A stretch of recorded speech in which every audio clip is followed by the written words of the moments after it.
como bien dijiste, yo soy la doctora Gabriela Mogilner, soy neurocirujana, estoy haciendo un máster en neurooncología, así que el tema de los tumores es lo que más me gusta. Me pueden preguntar en cualquier momento o pueden ir escribiendo. Les cuento que yo no leo el chat porque al compartir la pantalla no me aparece y no sé cómo ver, pero al terminar la presentación voy a leer todas las preguntas y sin problema respondo. Entonces, para empezar a hablar de los tumores cerebrales, tenemos que entender que van a haber distintos tipos de tumores, así como el número de células que tenemos dentro de lo que sería el cráneo. Eso significa que si nosotros tenemos células del plexo coroides, células de los pares craneales, células de tejido neuroepitelial, células de la meninge, podemos tener todo ese estirpe de distintos tumores por la histología, ¿sí? Entonces, a grandes rasgos y según el estirpe histológico, vamos a clasificar los tumores según sean del tejido neuroepitelial, o de pares craneales, o de las meninges, o linfomas y neoplasias, o tumores de células germinales, o tumores de la región celular que incluyen los adenomas de hipófisis, o tumores metastásicos que serían tumores que vienen de otro órgano. O sea que el mensaje general de esta diapositiva es que, como en el cerebro tenemos distintos tipos celulares, van a haber distintos tipos de tumores. Cada uno de estos tipos de tumores otra vez va a tener grados distintos de acuerdo a cuánto se parecen a la célula que le dio origen. Por ejemplo, vamos a tomar los tumores del tejido neuroepitelial. El tejido neuroepitelial significa que son tumores propios del cerebro. Por ejemplo, las células de la glía son las células de sostén del cerebro, es un tipo de tumor neuroepitelial. Entonces tenemos ahí los gliomas. Ya tenemos entonces que según el estirpe histológico, eso va a ser un glioma. Y el glioma otra vez puede ser grado 1, 2, 3 o 4. ¿En qué se diferencia el grado 1 del grado 4? Que el grado 1, la célula tumoral, es prácticamente igual a la que le dio origen. Vamos a ver que hay otras diferencias, obviamente, pero como para que ustedes entiendan, a mayor grado tumoral, mayor malignidad, mayor agresividad y menor similitud al origen histológico, ¿sí? Entonces, si vemos este gráfico, vamos a ver los distintos tipos de tumores que estuvimos hablando, de células embrionales, meningiomas, glioblastomas que dijimos que son tumores del tejido neuroepitelial, tumores hipofisarios, otro tipo de tumores, y bueno, varios, linfoma, ependimoma, etc. Ahora vemos que los más frecuentes son los meningiomas y los glioblastomas. Los meningiomas son los tumores benignos más frecuentes y si suman lo que sería glioblastoma con otros gliomas, vemos que los gliomas en general son también tumores muy frecuentes del sistema nervioso central.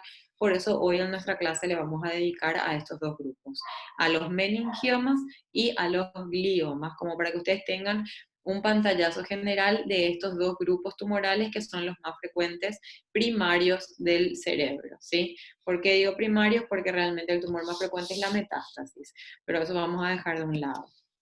Entonces vamos a empezar a hablar de los gliomas, ¿sí? Dijimos que dentro de esta clasificación los gliomas forman parte de lo que serían los tumores del tejido neuroepitelial, ¿sí? Ahora, todas las imágenes que van a ver hoy, esto yo pongo siempre en todas mis últimas presentaciones, obviamente se ponen acá con fines didácticos, van a ver la cara de los pacientes, van a ver pacientes hablando, van a ver fotos de pacientes en el postoperatorio. Yo no le tapo los ojos ni nada, tengo el permiso de los pacientes para compartir estas fotos, pero de todas formas les pido que respeten, ¿verdad? Que si hay algún tipo de pudor hay que tapar, ¿verdad? Si se ve la mama del paciente o algo así, por favor, no compartan esas fotos. Y por otro lado, yo subo muchos casos y muchas fotos quirúrgicas al Instagram. Uso ese medio como para compartir tanto cosas personales como de mi trabajo diario. También siempre estoy accesible a que ustedes me puedan preguntar todo lo que quieran por ahí, pero tengo dos cuentas y esta es la que uso para todas las imágenes, la otra uso más para dibujitos y cosas didácticas para pacientes. Para lo que serían las fotos de la presentación, si quieren hacer screen, compartir, arrobarme, genial, me encanta, somos reactivos por ahí, pero por favor a esto que es donde estamos y donde interactuamos médicos y no pacientes en general que se pueden impresionar con las fotos de los tumores, ¿sí? Bueno, entonces empezamos. Los tumores del tejido neuroepitelial dijimos que son tumores del neuroepitelio, o sea, del tejido ya propiamente nervioso, que tenemos los astrocitos, los oligodendrocitos, ¿sí? Que van a dar todo este tipo de tumores. Por ejemplo, acá empezamos con los astrocitomas y ahí vemos una lesión, ¿sí? Un proceso expansivo frontal derecho que es heterogéneo en una resonancia magnética con contraste, tiene un componente quístico, que es lo que se ve acá, hipointenso, y un componente más sólido, que es esta zona hiperintensa. En resonancia siempre vamos a hablar de intensidad y en tomografía de densidad, ¿sí? Acá tenemos un oligodendroglioma, como acá su nombre lo indica, los astrocitomas generalmente derivan de los astrocitos y los oligodendrogliomas de los oligodendrocitos, que son otras células también de la glía. Son tumores, los oligodendrogliomas, que generalmente tienen calcificaciones. Ven en esta tomografía de cráneo una imagen frontal izquierda en la cual se ve que tiene zonas hiperdensas, dijimos que densidad es en tomografía, que tiene el mismo color o la misma densidad que el hueso. Estos son depósitos de calcio y los oligodendrogliomas generalmente están calcificados. Es una característica bien notoria de este tipo de tumor. Tenemos también ahí en el medio los tumores mixtos, que son oligoastrocíticos. Tenemos los ependimomas, que vienen de las células del epéndima, generalmente están en las zonas cisternales, que es donde hay más epéndimos, ¿sí? Y rodean al tronco encefálico, tienen como proyecciones. También tenemos los tumores de plexo coroides, como se ve acá, el plexo coroideo está ahí, pero de este lado es mucho más notorio, el otro lado no se ve, pero al comparar se notaba que acá había un papiloma, ¿verdad? Que está mucho más grande que lo normal. Después hay otro tipo de tumores de la región pineal. En la región pineal es esta región que está acá, ¿sí? Está justo por detrás del cuerpo calloso, por debajo y arriba de lo que sería el cerebelo, como se ve acá. Y ahí podemos tener tumores de células germinales, podemos tener distintos tipos histológicos otra vez, pero también están los de la glándula pineal en sí, que pueden ser de distintos grados otra vez. Y después los tumores embrionarios, como se ve ahí el meduloblastoma cerebeloso. Entonces vamos a hablar de los gliomas en general, que es un tipo de tejido neuroepitelial, o sea, un tipo de tumor que deriva de tejido neuroepitelial. Para entender un poquito su origen, tenemos que entender que tenemos una célula progenitora o una célula madre neural que va a ser, cuando se va a diferenciar o a un progenitor neuronal o a un progenitor glial. El progenitor neuronal va a dar la neurona, y si es que sufre un cambio en su proceso va a ser un neuroblastoma, por ejemplo. Ahora, si la célula la célula madre que se convirtió en un progenitor glial va a ser o un astrocito o un oligodendrocito. Si en algún momento la división se perdió, el control aumentó, como sabemos que pasan los tumores, vamos a tener un astrocitoma o un oligodendroglioma.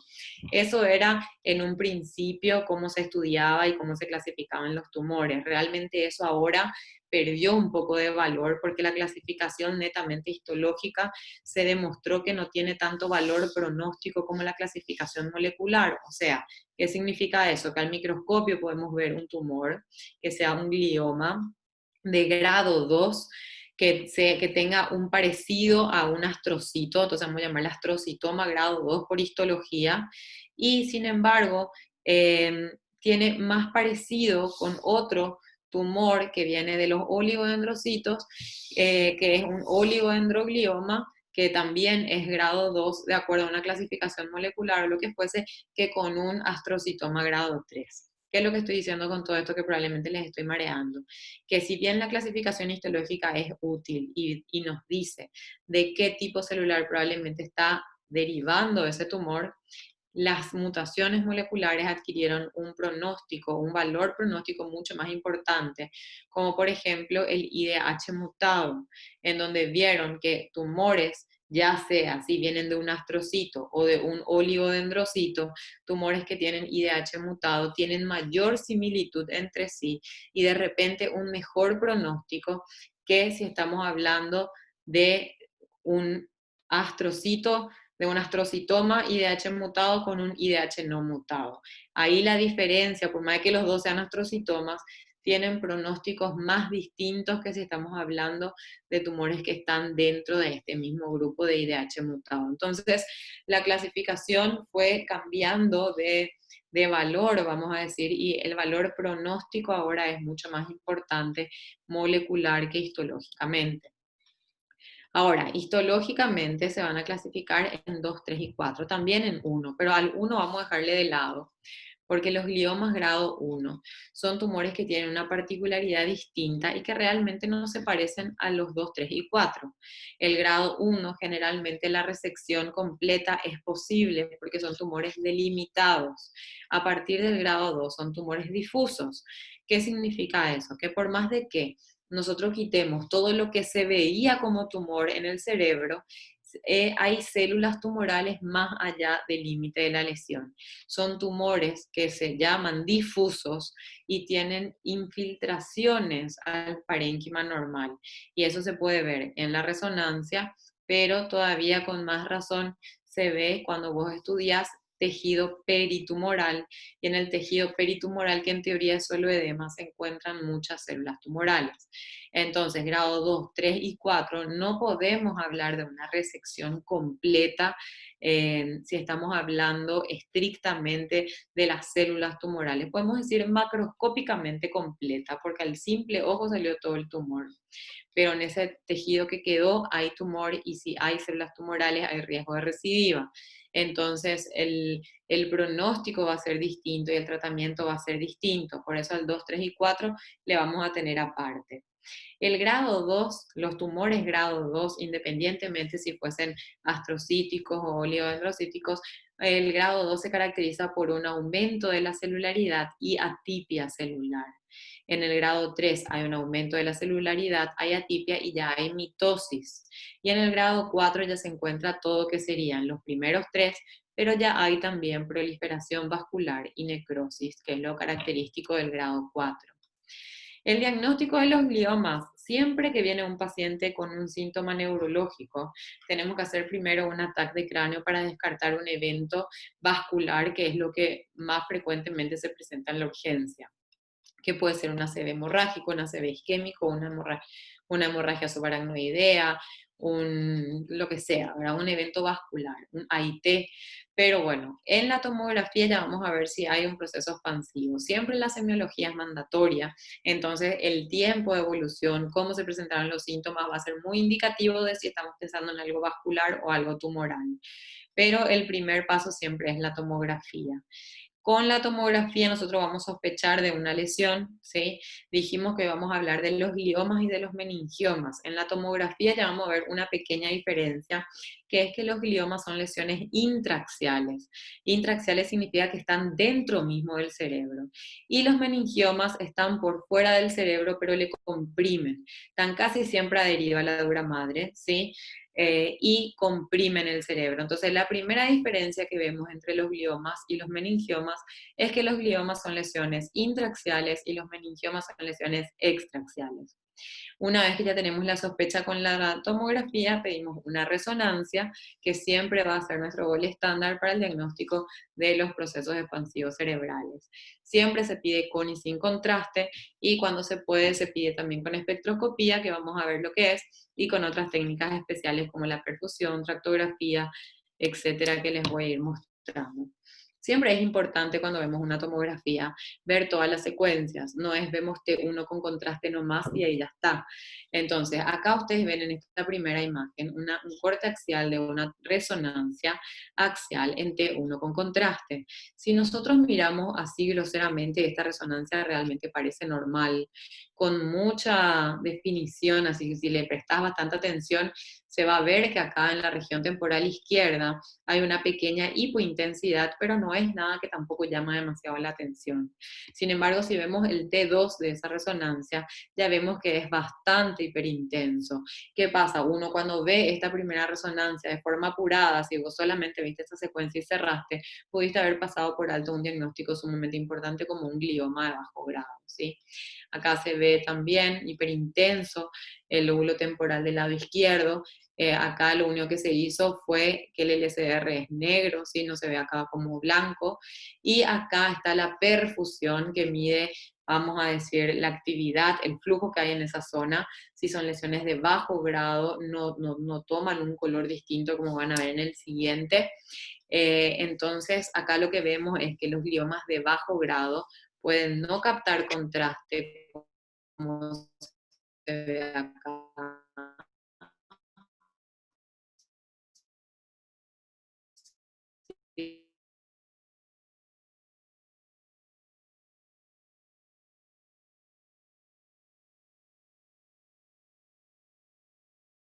Muy bien, una lesión anular, llamamos anular, tiene forma de anillo con captación de contraste periférica e hipointenso en el centro. Hay varias lesiones en anillo que tenemos que tener en cuenta, como los hematomas en proceso de reabsorción, los linfomas, los abscesos y las metástasis, que son generalmente las 4 lesiones anulares que siempre hay que tener en cuenta y hay que hacer diagnóstico diferencial porque no todos van a tener el mismo pronóstico ni la misma conducta. Un hematoma en reabsorción no vas a operar, una metástasis va a depender del pronóstico oncológico, ¿verdad? Cosas así, un absceso puedes llegar a punzar nada más. Entonces es muy importante hacer el diagnóstico diferencial. Y acá ya se ve que en la perfusión sí hay cambios, ¿sí? Porque hay un aumento del metabolismo en esa zona, un aumento de la división celular.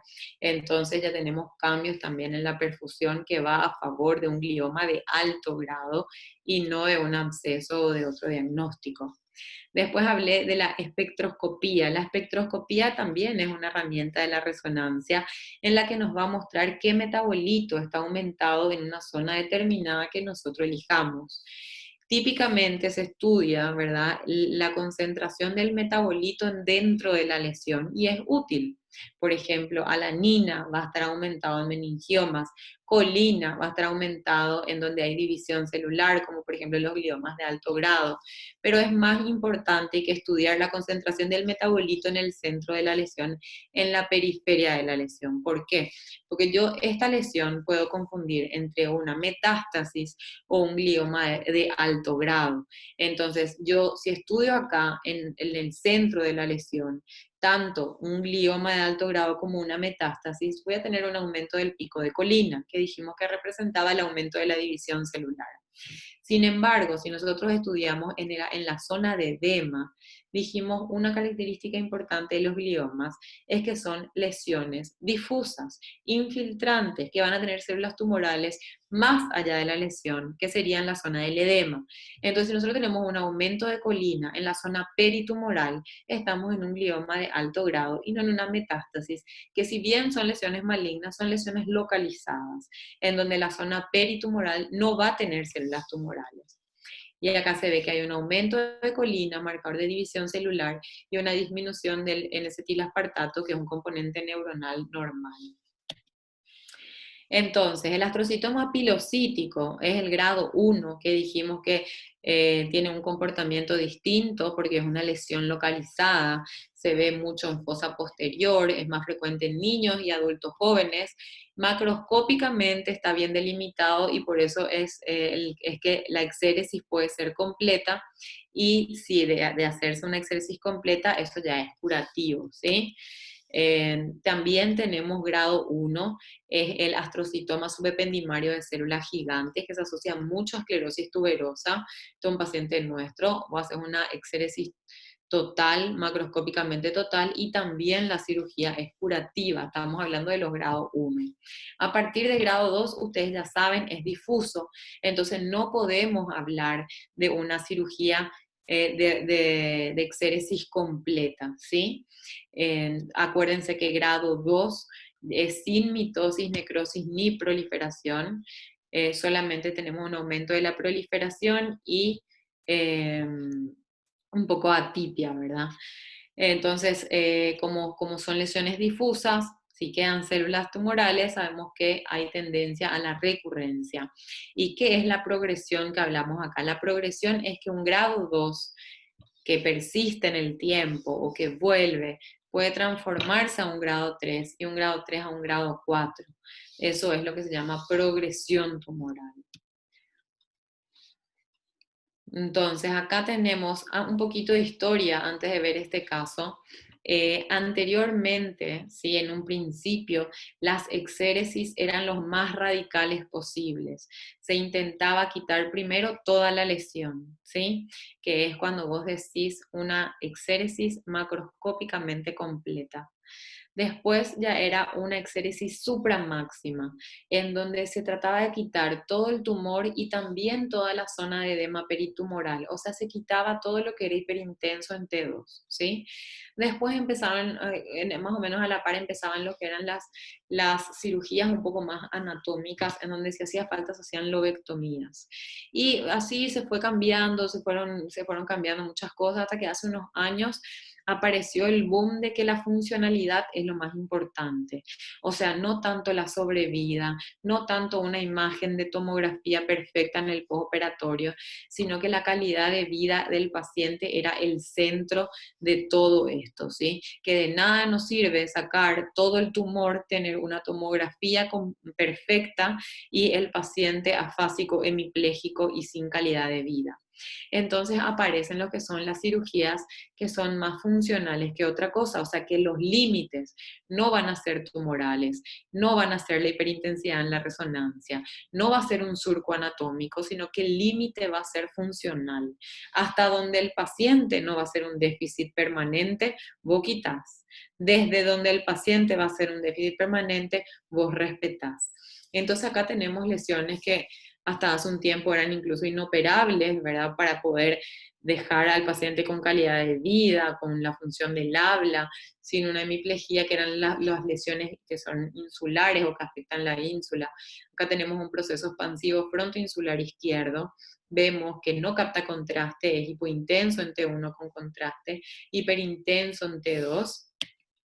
Acá como para que ustedes se ubiquen en la zona contralateral, acá tenemos nuestro ventrículo lateral, ¿sí? Núcleo caudado, acá está la cápsula interna, por eso hablé de hemiplegia, y acá tenemos nuestra ínsula que está tapada por los opérculos frontotemporales, ¿verdad? Entonces, esta lesión es una lesión que, como está del lado izquierdo, está del lado dominante. Saben que del lado frontal izquierdo está la zona del habla y hablamos siempre de lateralidad. En el 80-90% la lateralidad del habla es izquierda, independientemente si sea zurdo o diestro. Entonces aparece lo que es la cirugía en paciente despierto, como para tratar de aumentar la resección hasta el tope del límite funcional. Eso que sería preparar al paciente, hacer una evaluación neuropsicológica, hacer ejercicios de nominación, de conteo, y todo vos preparás antes, practicás antes, y durante la cirugía usás un estimulador cortical. Vamos a ver si estos videos, sí.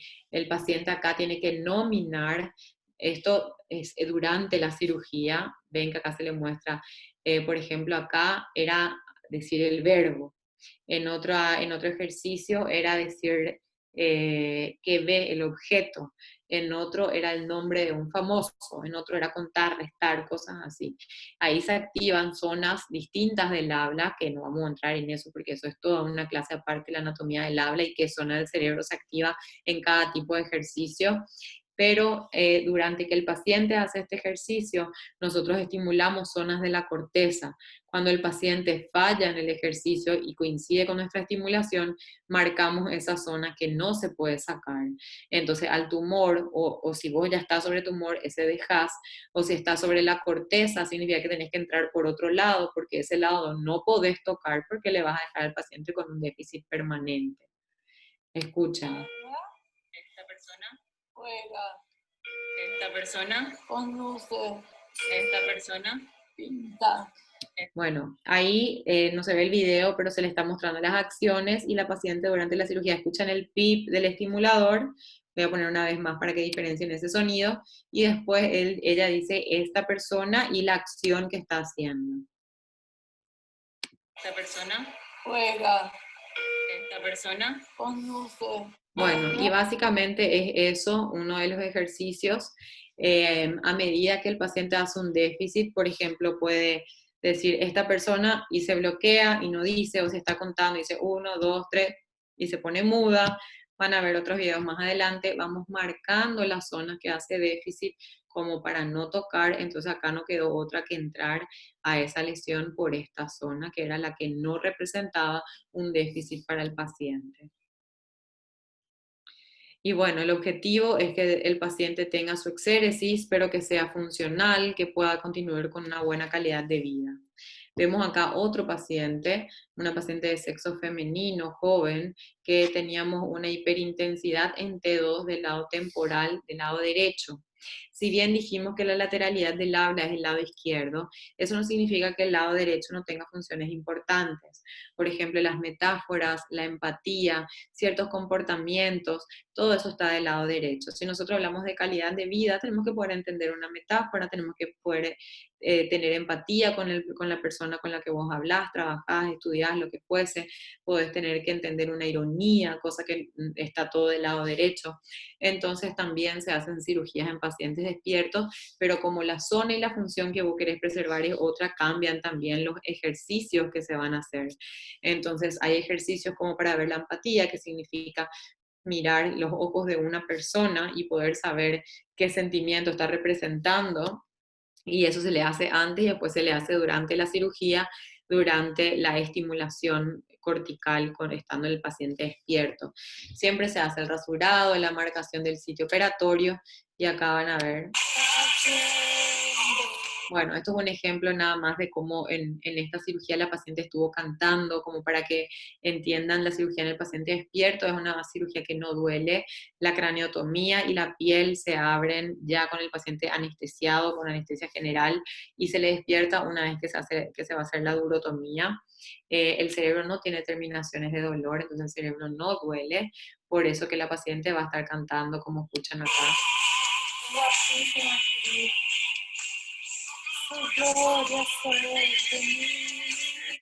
Bueno, ejemplos, ¿verdad? Como para que vayan viendo, y ahí también uno lo que hace es conservar el habla, conservar distintas funciones y mantener, como estábamos diciendo, la calidad de vida. Tenemos otro tipo de tumores como el xantoastrocitoma pleomórfico, estamos siempre dentro de los astrocitomas, dentro de los gliomas, que está dentro de los tumores neuroepiteliales, ¿verdad? El xantoastrocitoma pleomórfico es una variante del pilocítico, que era el grado 1, pero este es grado 2. Después tenemos otro grado 2 que es pilomixoide. Estos suelen recurrir con el tiempo si es que no se hace una exéresis total. Acá vemos, este es otro caso que vamos a ver nuestro, una lesión parietal del lado izquierdo con un componente sólido y un componente quístico. Esta es una imagen de una resonancia entre uno con contraste. Y acá se le prepara a la paciente con todos los ejercicios. Para protegernos de la lluvia usamos para comprar las medicinas, vamos a la farmacia. Bueno, son los ejercicios que hace la gente de neuropsicología, que después se practican durante la cirugía. Ahí se hace el rasurado, marcación como siempre. Cuando la corteza está intacta y la lesión es subcortical, usamos ecografía intraoperatoria para guiarnos durante la exéresis. Se pudo hacer una exéresis macroscópicamente total, ahí está el lecho operatorio, ahí está el flap óseo colocado, que se fijan con mini plaquitas y tornillos. Y bueno, una vez más, el objetivo es una buena calidad de vida, un buen desenlace, la paciente está súper bien. Grado 3 ya tenemos un astrocitoma anaplásico, donde ya son pobremente diferenciados, ya hay atipia nuclear y mitosis, y estas lesiones progresan al grado 4 en aproximadamente 2 años. Glioblastoma ya es una lesión grado 4. Después, eso eran todos los astrocitomas. Dijimos que el otro lineaje histológico sería el oligoandroglioma. Dijimos que se caracterizaban por ser lesiones calcificadas, aparece en la cuarta y quinta década y se presentan la sustancia blanca de los hemisferios, ¿verdad? Generalmente hacen recidiva local y también pueden progresar a un siguiente grado histológico. Acá tenemos una lesión frontal derecha que en la tomografía se veía que estaba calcificado. Yo siempre digo, hay que ubicarse en el cerebro, de nada sirve tener una resonancia. Nosotros vamos a hacer una craneotomía, las craneotomías no siempre son amplias, entonces hay que tener un buen concepto de anatomía, buenos reparos anatómicos, y cuando uno ve la resonancia poder ver el cerebro con su fisura, con sus surcos, con sus giros, como para relacionar dónde está la lesión, dónde está la corteza motora, siempre acordándonos de nuestro músculo de Penfield y respetar la zona motora, ¿sí? así como también la zona del habla. Escuchen el sonido que va a ser, creo que era en el número 5. Acá también hicimos una prueba, una cirugía con paciente despierto. Mira, 1, eso. 2, 3, 4, 6. Bueno, ahí escucharon. Entonces, eso es realmente un cortocircuito que hacen. La paciente empezó a decir 5, pero no terminó, dijo sin y se quedó ahí. Y eso fue porque estábamos estimulando. Ahí se marcó la zona en la que ella tuvo el déficit y se hizo una exéresis entrando por otra área, ¿verdad? Después hay muchos casos, ¿sí? Uno puede tener la corteza con una apariencia relativamente normal. Esto, por ejemplo, es el frontal. Acá estaría la parte anterior de la fisura silviana. Esto es lóbulo temporal, temporal posterior. Acá se ve que el giro temporal superior está amplio, está ensanchado. Entonces, eso te da la pauta de que ahí está el tumor. Siempre relacionar la resonancia con la cirugía, con la anatomía. La anatomía siempre es el pilar para todo. Y bueno, ahí vemos dónde hacer la cranotomía, dónde hacer la corticotomía y hasta dónde puedes hacer la exéresis. Hay otras lesiones que ya atraviesan la corteza. En este ejemplo, como habían visto, la corteza estaba prácticamente respetada, si bien se vio que el temporal superior estaba engrosado, no había tumor sobre la superficie cortical, como ya se ve acá, que acá el tumor te está saludando apenas es la urotomía. Ahí se hace la exéresis, se respetan siempre las estructuras vasculares muy importantes. Entonces, como para redondear y terminar gliomas y hablar un poquito de meningiomas antes de que termine nuestro tiempo, eh, la cirugía es siempre diagnóstica y terapéutica cuando el tumor está en una zona que ya va a dejar muy secuelado al paciente, le haces una cirugía en paciente despierto, y si incluso con paciente despierto el paciente manifiesta demasiados síntomas y va a quedar muy secuelado, entonces va a hacer una biopsia. La biopsia va a servir como para saber el histológico y después aplicar quimio, radioterapia o ambos en caso de que sea un glioma de alto grado. Entonces, esto ya es más específico de acuerdo al grado, pero en general tumores de 3 y grado 3 y grado 4 van a quimio y radioterapia después, y por más de que ya se hayan operado, ya hayan hecho su quimio y su radio, son pacientes que tienen que hacer seguimiento con neurocirugía por si hay una recidiva. Acordarse que la recidiva puede ser del mismo grado histológico o que ya hayan tenido una progresión. Y ahí, si hay recidiva, evalúas de acuerdo al pronóstico de cada caso en particular, si reintervenís, si haces quimio o si le reirradias, ¿verdad? El pronóstico de vida va a variar de acuerdo a qué tipo de tumor. Vemos que los astrocitomas pilocíticos tienen una buena sobrevida a los 10 años, sin embargo el glioblastoma es prácticamente nula la sobrevida a los 5 años. Una vez que se hace el diagnóstico, tienen como máximo 2 años de vida. Bueno, ahora los meningiomas. Los meningiomas son tumores que habíamos dicho son extraaxiales, o sea que están por fuera del cerebro, pero comprimen, están adheridos. Hay que hacer un plano, una disección minuciosa, pero no infiltran al cerebro generalmente, ¿sí? Pueden infiltrar, no digo que no, eso es un comportamiento un poco más agresivo que tienen, pero no son lesiones difusas como los gliomas. Entonces, dentro de la clasificación que habíamos hablado del estirpe histológico, son tumor de las meninges, ¿sí? Se originan realmente de las aracnoides, o sea que donde hay aracnoides puede haber meningioma. Y generalmente están adheridos a la dura madre. Se clasifican en grado 1, 2 y 3. Esto va a ser pronóstico también porque a mayor grado de recidiva, mayor chance de recidiva. Grado 1 se dice que son benignos, grado 2 atípicos y grado 3 anaplásicos. Según dónde están, vamos a tener muchas clasificaciones. Tenemos del ala esfenoidal, si se acuerdan del cráneo, nuestra fosa anterior y nuestra fosa media tiene límite el ala esfenoidal. Entonces los del ala esfenoidal son una clasificación de los meningiomas. También tenemos los de la convexidad, ¿sí? Se ve que está en la convexidad este. Tenemos los parasagitales que están pegados a la hoz, ¿sí? Y otro tipo de meningiomas como los del surco olfatorio que están en la fosa craneana anterior, los del tubérculo celular que están en la fosa craneana media o anterior, o sea, en el límite sería ya fosa craneana media. También tenemos los del ángulo pontocerebeloso. Los del ala esfenoidal dijimos que era el límite entre la fosa craneana anterior y la fosa craneana media. Tenemos el ala esfenoidal, estos tumores son de la fosa media. De acuerdo a si está proximal, medial o distal del ala, se van a volver a clasificar en tres y se llaman los que están más mediales, que tienen relación con la clinoide, son los clinoideos. Después, los del tercio medio son los alares, porque están sobre el ala misma. Y los que están en la parte más externa ya se llaman pterionales, porque están en la región, están adheridos a lo que sería el terio. Los de la clinoides son los que tienen un pronóstico como más complicado, porque si ustedes se acuerdan de anatomía, cerca de la clinoides está la arteria carótida que está entrando a la dura madre, o sea que del cuello sube la zona petrosa, etcétera, etcétera, y la clinoides atraviesa la dura madre para volverse intracraneano. También por ahí pasa al seno cavernoso, ahí está la carótida cavernosa dentro de lo que es el seno cavernoso. Entonces, los meningiomas clinoideos tienen la particularidad de que pueden invadir el seno cavernoso, que pueden comprometer la pared de la carótida, entonces son como los más complicados. Los alares, como se ven ahí, están justo donde estaría el ala del efenoide, acá se ve súper bien la clinoides, acá está el ala del efenoides y ahí ven la relación del meningioma con el ala, por eso se llaman alares. Acá como para que ubiquen un poquito más está nuestro lóbulo temporal, ¿sí? Como para que vayan superponiendo la anatomía con lo que están viendo. Estos son los parasagitales que están adheridos a la hoz, se van a volver a clasificar en tercio anterior, medio y posterior.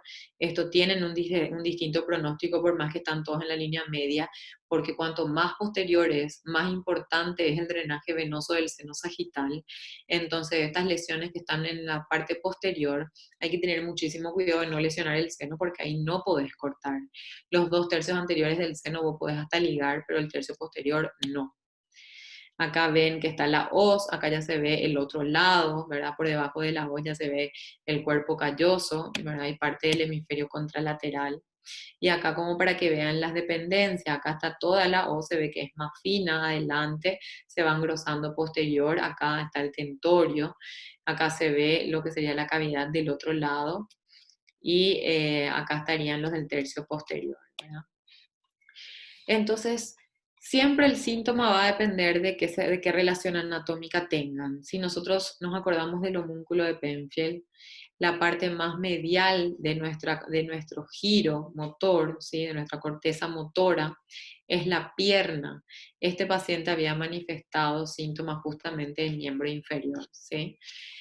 Acá vemos cómo está el seno sagital. Ustedes saben que el seno sagital es una dependencia oral de forma triangular y los meningiomas parasagitales pueden estar solamente pegados a su pared, pueden invadir el receso lateral, pueden invadir la pared y el receso, pueden comprometer todo o invadir hasta el otro lado. Eso es pronóstico y también nos orienta a qué tipo de técnica quirúrgica vamos a tener. Entonces, cuando tenemos un meningioma parasagital, vemos siempre angioresonancia venosa. Del surco olfatorio tenemos este tipo de tumores que están en la fosa craneana anterior, se manifiestan muy frecuentemente con el síndrome de Foster-Kennedy, que es anosmia, no lemos, edema de papila de un lado, atrofia de papila contralateral, el edema de papila de un lado es por la hipertensión endocraniana y la atrofia de papila es por la compresión que da el tumor del lado de la lesión. En estos tumores también pueden manifestarse con cambios en el comportamiento porque están comprometiendo nuestro lóbulo frontal.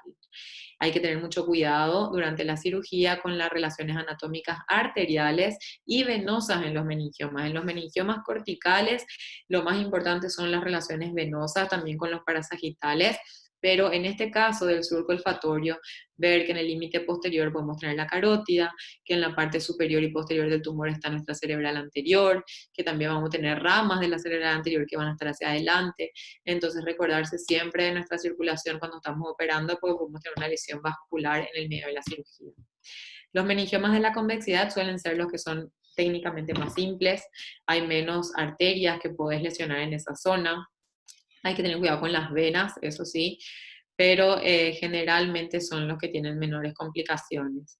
Acá está nuestra silla turca, este es el dorso de la silla, este es el surco quiasmático y acá está el tubérculo de la silla. De acá salen los meningiomas del tubérculo celar. y ahí se ve que hasta llega a ocupar toda la silla esta lesión. Los meningiomas, fíjense que siempre tienen, o casi siempre tienen el signo de la cola dural, que es la adherencia más finita que tiene hacia alguna extensión de la dura madre. Entonces, las variables que van a indicar cambios patológicos van a ser el grado de diferenciación, dijimos 1, 2 o 3, el subtipo histológico dentro de cada uno de los grados, el índice de proliferación y si hay invasión cerebral. Yo les dije que son tumores localizados, pero igual puede haber cierta invasión cerebral, ¿sí? Grado 1, 2 y 3 ya vimos que era el benigno, atípico y anaplásico, y los grados de recidiva son 9, 29 y 50%, o sea que los anaplásicos son los que recidivan con mayor frecuencia, cerca de un 50%. El diagnóstico, como ya dijimos, siempre se sospecha con la clínica, el primer estudio es la tomografía, se pide siempre resonancia, que es el gol estándar para todas nuestras lesiones tumorales, se pide con un estudio vascular por las relaciones que estábamos hablando, y si son tumores muy irrigados y con cierta característica, se puede hacer una embolización preoperatoria. Vemos también en la resonancia hay que tener cuidado, que pueden ser lesiones isointensas. Acá, por ejemplo, pasa casi desapercibido este meningioma, ¿sí? En esto es una resonancia en T1 sin contraste.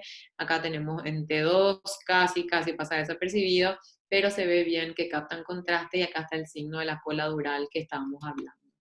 Acá tenemos otro que ya se ve en la tomografía, que tiene una zona hiperdensa de la misma densidad del cráneo, significa que está calcificado. En la resonancia se ve que es hipointenso y en la resonancia con contraste capta bien el contraste. Se pueden ver que el hueso puede estar hiperostótico, aumentado de tamaño o invadido por la lesión. Acá el hueso está hiperostótico, acá ya está invadido, ¿sí? Esos cambios son datos que nos cambian el abordaje de repente. Acá vemos cómo está invadiendo el seno cavernoso y bueno, hay distintos tipos de localizaciones, distintos tipos de conducta y de acuerdo a cuánto quitamos es la escala de Simpson. Si nosotros quitamos el tumor, quitamos la dura madre, quitamos el hueso, estamos hablando de, de nuestro mejor pronóstico y Simpson grado 1, pero si no pudimos, por ejemplo, quitar la dura madre que estaba adherida al tumor y solo se coaguló, ya estamos hablando de un grado 2. Y así va empeorando. El grado 5 es cuando solamente le hiciste una biopsia, entonces es el que obviamente peor pronóstico tiene porque va a seguir el efecto de compresión o de crecimiento, lo que fuese. Entonces acá se ve un meningioma, ¿sí? Se ve ahí que capta contraste en la resonancia. Vemos siempre nuestro cerebro, nos imaginamos a ver la resonancia, vemos que está cerca de la corteza motora, ¿sí? Está entre el giro pre y postcentral. Vemos que está del lado izquierdo, probablemente nos está dando síntomas contralaterales, y si vemos nuestro homúnculo está cerca de la zona de la mano. Y efectivamente esta paciente consultó por una monoparesia de miembro superior del lado derecho. Entonces ven cómo la neuroanatomía es lo más exacto que existe. Vos tenés una lesión, vos te vas a dónde está ubicada, está en la corteza motora, te imaginas tu homúnculo de Penfield y va a coincidir perfectamente, ¿verdad? Bueno, y después programas la cirugía, siempre, como decimos, rasurado, marcación, el posicionamiento del paciente tiene que ser el adecuado. Y al hacer la urotomía ya vos ves una lesión porque dijimos que es extraaxial. Vamos a ver las excepciones también, pero generalmente ya al hacer la urotomía se ve la lesión y vas encontrando un plano, ¿sí? Entre lo que es el tumor y lo que es el cerebro sano, que se nota súper bien. Vas disecando, ven como esta era la superficie que veíamos y ahora ya está, todo esto ya fue lo que estaba adherido al tumor que estamos despegando y cada vez más despegado y ya se ve el lecho tumoral vacío y la paciente obviamente mejora los síntomas porque el efecto compresivo al vos quitar el paciente mejora. No es como cuando está invadido y vos quitas que probablemente ya no mejore porque ese tumor ya estaba destruyendo tejido sano. Este es un paciente ya de edad que tenía cambios en el comportamiento, le dijeron que tenía hidrocefalia porque interpretaron esta imagen como un aumento del tamaño ventricular y eso pasa cuando no se ven todas las secuencias. esto realmente era un meningioma que tenía un componente quístico y un componente sólido. Acá en T2, como el componente quístico en T2 se ve como el LSR, se interpretó como una hidrocefalia, pero acá se ve bien que hay un límite entre lo que es el tumor y lo que es el ventrículo. Incluso acá se ve que el ventrículo del lado derecho estaba empujado, tenía un efecto compresivo. Y acá estaba toda la parte quística que apenas abrimos ya drenó, el cerebro desplazado y acá la parte sólida del tumor. Acá se ve otro meningioma frontal izquierdo chiquito, signo de la cola dural. En una imagen sagital se ve que está por encima del techo de la órbita, bien anterior. Nos imaginamos siempre nuestro cerebro, nuestro cráneo para hacer un abordaje y caer justo arriba de la lesión. Se ve el reborde orbitario ahí, ¿sí? Nos imaginamos nuestros dos cerebros, siempre, todo. Y acá se hace la cranotomía, durotomía, caemos justo arriba de la lesión. Dijimos en todo lo que es cortical, cuidado con las venas, que son muy importantes. A veces al coagular venas importantes uno puede tener infartos venosos. Acá tenemos un meningioma también del surco olfatorio, bien en la línea media. Hacemos una incisión bifrontal, nos imaginamos nuestra sutura coronal, el reborde orbitario hacia adelante, ¿sí? Retraemos la piel hacia adelante, hacemos una craniotomía bifrontal y acá ya se ve post-exéresis el cerebro deforme por la compresión que hacía el meningioma y acá en la base de cráneo, la zona en la cual estaba adherida. Acuérdense que la base de cráneo está también envuelta por dura madre, tapizada, acá está la dura madre abierta y este es nuestro reborde orbitario. Y ahí se ve nuestra corteza frontal, la parte orbitaria, el giro recto, ¿sí? Acá tenemos otro parasagital. Nos imaginamos nuestro cerebro, nuestro cuerpo calloso, las relaciones vasculares. Y acá se hizo una craniotomía, la durotomía está abierta hacia el seno, este otro hemisferio solamente está como para marcar que uno tiene que asociar que está un hemisferio sobre el otro, el seno sagital en el medio, cuidar siempre el seno. Y acá se va viendo, cuando nosotros recién abrimos la dura casi no se veía la lesión, pero al ir disecando el cerebro va bajando y va exponiendo todo el tumor. Se hace un vaciado intratumoral como para poder manipular bien el tumor, a veces no siempre, acá no hizo falta, se manipuló bien, se van metiendo los patis como para proteger el cerebro sano y la resección. Acá hay un paciente que está en un decúbito lateral, está mirando ya hacia la izquierda porque tenía una lesión parietal. Acá lo que mostramos en la tomografía es que tenía un meningioma que era intraventricular, ¿sí? No era, dijimos que los meningiomas, si bien son lesiones extraaxiales, nacen del aracnoides, entonces donde hay aracnoide puede haber meningioma. Este era intraventricular, entonces hicimos una corticotomía y llegamos a lo que era el ventrículo. Acá se ve la lesión, acá se ve ya, acá también la lesión y estas dos post-exéresis completa. Tenemos otro que es una lesión del foramen magno, un meningioma acá de la parte anterior del foramen, hiperintenso en T1 con contraste, signo de la cola dural, estaba comprimiendo el tronco. Y acá se ve post-exéresis el tronco libre y la paciente súper. Y acá para terminar, un último ejemplo, un meningioma parasagital que estaba un poco por delante, un poco por detrás de la sutura coronal. Acá se hizo la craniotomía, se ve nuestra dura madre relativamente intacta, se hace la durotomía y se ve parte de la lesión, se empezó a disecar, se hizo la exéresis, se quitó la dura madre que estaba adherida al tumor y se cerró con un parche de dura sintética, ¿sí? De neuropatch. Había sido ahí. Otro último, ya me estoy olvidando, que es un meningioma intraventricular, se ve acá la lesión, hizo densa en tomografía, hizo intensa en la resonancia y acá post-exéresis y el posicionamiento igual a la primera lesión que vieron. Entonces, básicamente eso es, ¿sí? Muchas gracias por haber estado atentos ahí. Si tienen alguna pregunta, pero voy a esperen que no veo el chat todavía.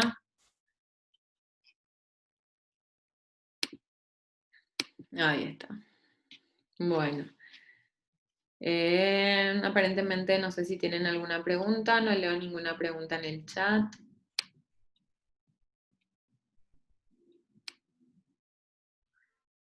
Si alguien tiene alguna pregunta, lo puede decir aquí o la puede escribir.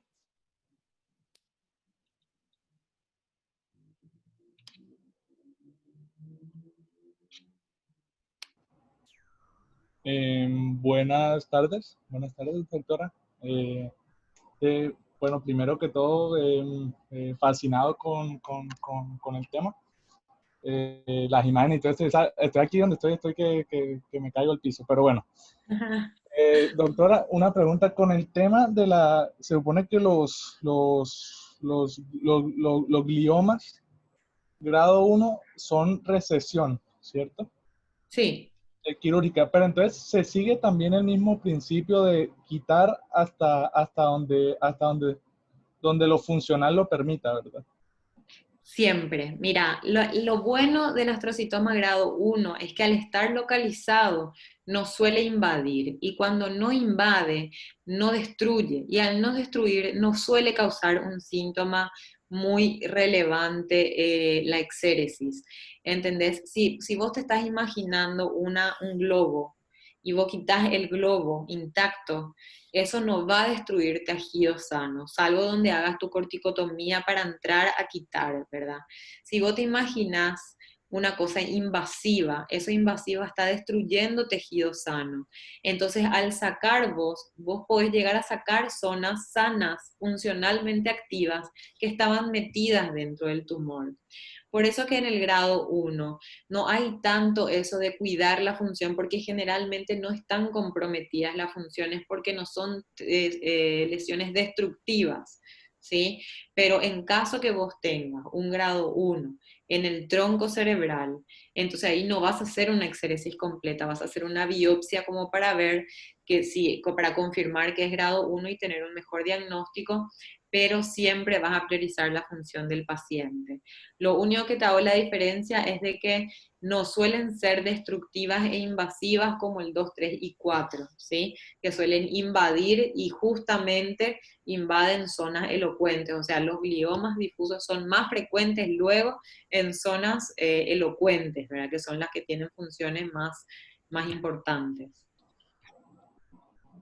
Vale, doctora, muchísimas gracias. Dale. El que tiene preguntas, adelante, no importa si es básica, si es de anatomía, de experiencia, lo que ustedes quieran, tienen toda la libertad.